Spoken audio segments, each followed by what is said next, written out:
मरकुस रचित सुसमाचार 10वां अध्याय।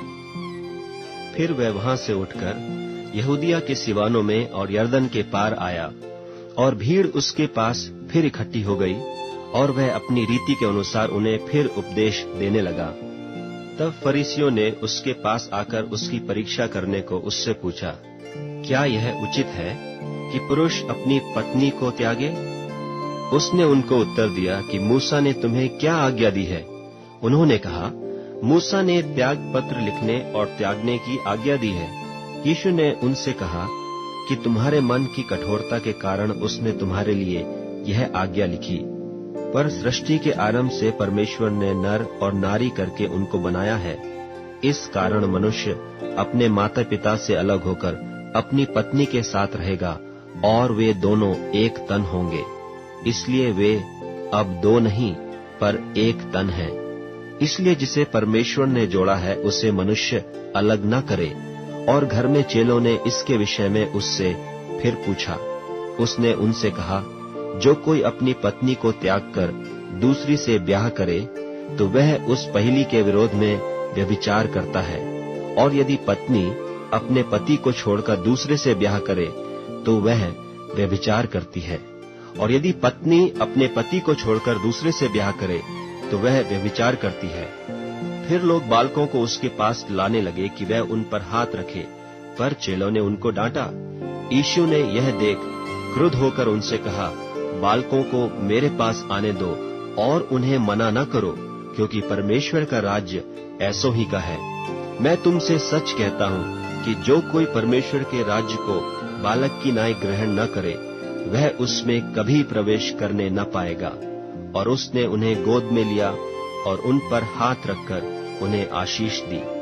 और जब वह निकलकर मार्ग में जाता था तो एक मनुष्य उसके पास दौड़ता हुआ आया और उसके आगे घुटने टेक कर उससे पूछा, हे उत्तम गुरु, अनंत जीवन का अधिकारी होने के लिए मैं क्या करूं?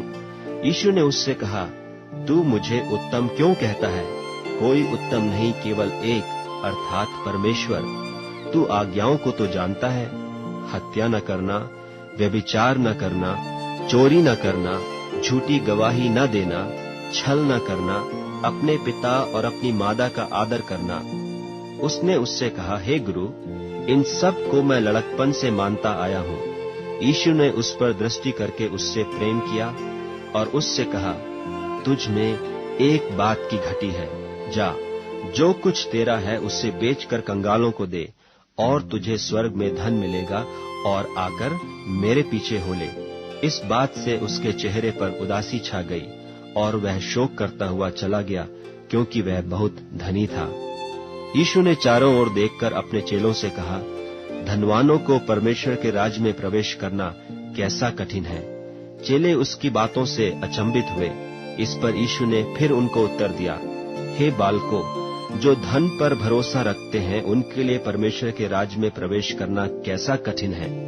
परमेश्वर के राज्य में धनवान के प्रवेश करने से ऊंट का सुई के नाके में से निकल जाना सहज है। वे बहुत ही चकित होकर आपस में कहने लगे, तो फिर किसका उद्धार हो सकता है? यीशु ने उनकी ओर देखकर कहा, मनुष्यों से तो यह नहीं हो सकता, परंतु परमेश्वर से हो सकता है, क्योंकि परमेश्वर से सब कुछ हो सकता है।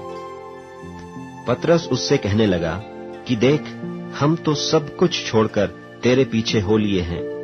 यीशु ने कहा, मैं तुमसे सच कहता हूँ कि ऐसा कोई नहीं जिसने मेरे और सुसमाचार के लिए घर या भाइयों या बहनों या माता या पिता या लड़के बालों या खेतों को छोड़ दिया हो, और अब इस समय 100 गुणा न पाए, घरों और भाइयों और बहनों और माताओं और लड़के बालों और खेतों को, पर उपद्रव के साथ और परलोक में अनंत जीवन।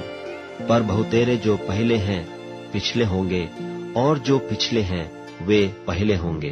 और वे यरूशलेम को जाते हुए मार्ग में थे, और यीशु उनके आगे आगे जा रहा था, और वे अचंभा करने लगे, और जो उसके पीछे पीछे चलते थे डरने लगे। तब वह फिर उन 12 को लेकर उनसे वे बातें करने लगा जो उस पर आने वाली थीं, कि देखो, हम यरूशलेम को जाते हैं, और मनुष्य का पुत्र महायाजकों और शास्त्रियों के हाथ पकड़वाया जाएगा, और वे उसको घात के योग्य ठहराएंगे और अन्य जातियों के हाथ में सौंपेंगे, और वे उसको ठट्ठों में उड़ाएंगे और उस पर थूकेंगे और उसे कोड़े मारेंगे और उसे घात करेंगे, और 3 दिन के बाद वह जी उठेगा। तब जब्दी के पुत्र याकूब और यूहन्ना ने उसके पास आकर कहा, हे गुरु, हम चाहते हैं कि जो कुछ हम तुझसे मांगे वही तू हमारे लिए करे। उसने उनसे कहा, तुम क्या चाहते हो कि मैं तुम्हारे लिए करूं? उन्होंने उससे कहा कि हमें यह दे कि तेरी महिमा में हम में से एक तेरे दाहिने और दूसरा तेरे बाएं बैठे। यीशु ने उनसे कहा, तुम नहीं जानते कि क्या मांगते हो।